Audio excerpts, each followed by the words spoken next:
কথা শুনেই মহিলাটি পেছনে ঘুরে তাকালো। আমি একদমই প্রস্তুত ছিলাম না এমন কিছু দেখার জন্য। এ কি? এ তো এক বিভৎস চেহারার মহিলা।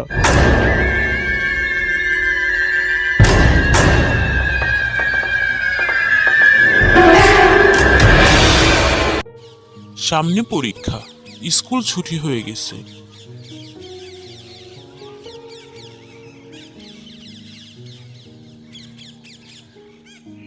দেখ দোস্ত, এতদিন পড়াশোনায় কোনো মনই ছিল না, কোনো বই কমপ্লিট হয়নি।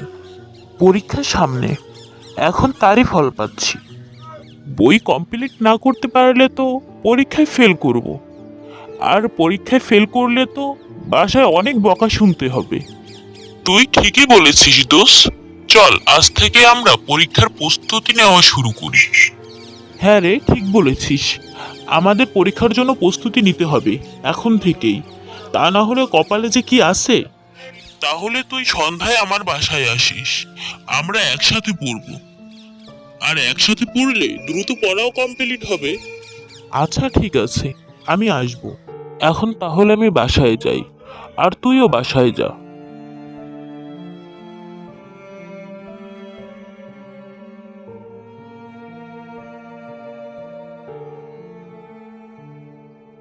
লোডশেডিং এর কারণে রিয়াদদের বাড়ি যেতে দেরি হয়ে গেল। সারা সন্ধ্যায় কারেন্ট ছিল না, পড়তে যাব কিভাবে? আর না গেলেও রিয়াদ রাগ করবে।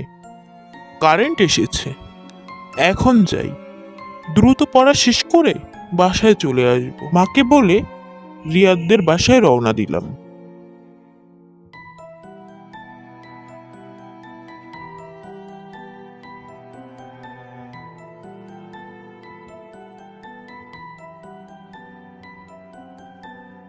রিয়াদদের বাসায় পৌঁছাতেই রিয়াদ বলল, কি রে মুন্না, এত দেরি হলো কেন?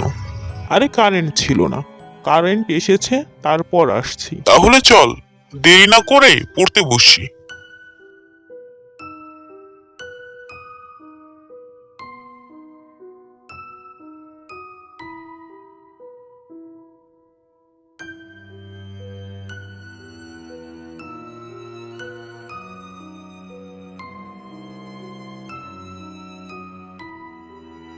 পড়া শেষ করতে করতে 12টা বেজে গেল। আরে রিয়াদ, 12টা বেজে গেছে, আমার এই বাসায় যেতে হবে। রাত যখন অনেক হয়ে গেছে, তাহলে আজ রাতে তুই আমাদের বাসায় থেকে যা। না রে, মাকে বলে এসেছি পড়া শেষ করে তাড়াতাড়ি বাসায় যাব, এমনিতেই অনেক দেরি হয়ে গেছে। আমি বাসায় যাই রে। ওর কাছ থেকে বিদায় নিয়ে বাড়ি রওনা দিলাম।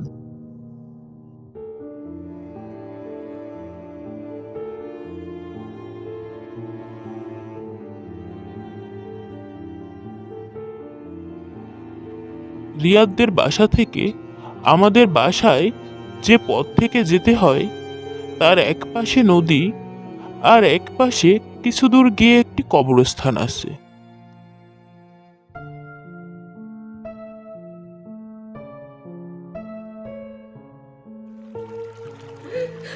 কবরস্থানের গেটের কাছে যেতেই একটা চাপা কান্নার আওয়াজ আমার কানে ভেসে আসলো।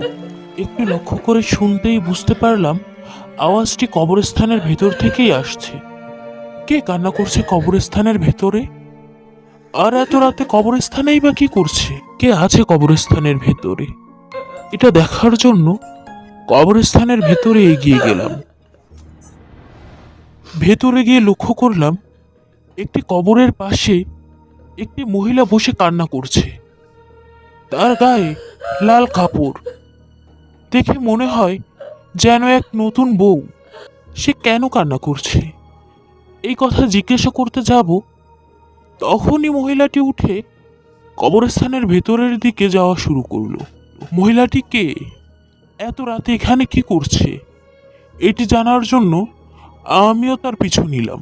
কিছু দূর যেতেই মহিলাটি একটি গাছের কাছে গিয়ে থেমে গেল।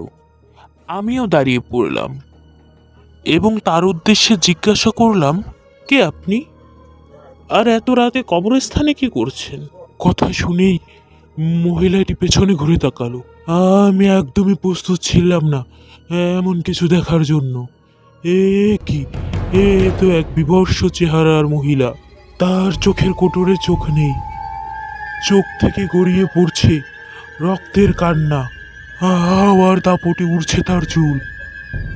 আমি দেখলাম একটি দড়ি গাছ থেকে নেমে এসে তার গলা পেঁচিয়ে নিয়ে যাচ্ছে উপরে। আর সে তখন ভয়ঙ্কর ভাবে হাসছে।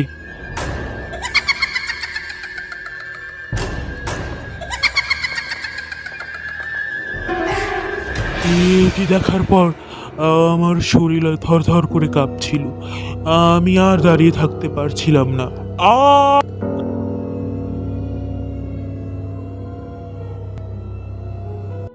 জ্ঞান ফিরতেই দেখি আমি আমার বাসায়। আমার মা আমার মাথার কাছে বসে আছে, আর রিয়াদ পায়ের কাছে দাঁড়ানো। আমার মা আমাকে জিজ্ঞাসা করল, মুন্না, তুই কবরস্থানের ভেতরে কেন গেছিলি? আর তুই অজ্ঞান হলি কিভাবে? তখন আমি আমার সাথে ঘটে যাওয়া সমস্ত ঘটনা আমার মাকে খুলে বলি। তোমরা আমায় কিভাবে পেলে মা? রাত 12:30 বেজে গেছে, তখনও তুই বাড়ি ফিরিসনি। তার জন্য তোকে রিয়াদদের বাসায় আনতে যাই। রিয়াদদের বাসায় যেতেই রিয়াদ বলে তুই আরও আধ ঘন্টা আগে বাসা থেকে বেরিয়ে গেছিস। তারপর তোকে খুঁজতে থাকি, কোথায় গেছিস তুই। এইটা খুঁজতে খুঁজতে তোকে কবরস্থানের ভেতরে অচেতন অবস্থায় পাই। এরপর কেটে গেছে অনেকগুলো দিন। আমি খোঁজ নিয়ে জানতে পারি মেয়েটি 2 বছর আগেই মারা গেছে। তার সাথেই আমার দেখা হয়েছিল। যৌতুক না দিতে পারার কারণে তার বিয়ে ভেঙে যায়, আর সেই কষ্টে অপমানে মেয়েটি আত্মহত্যা করে।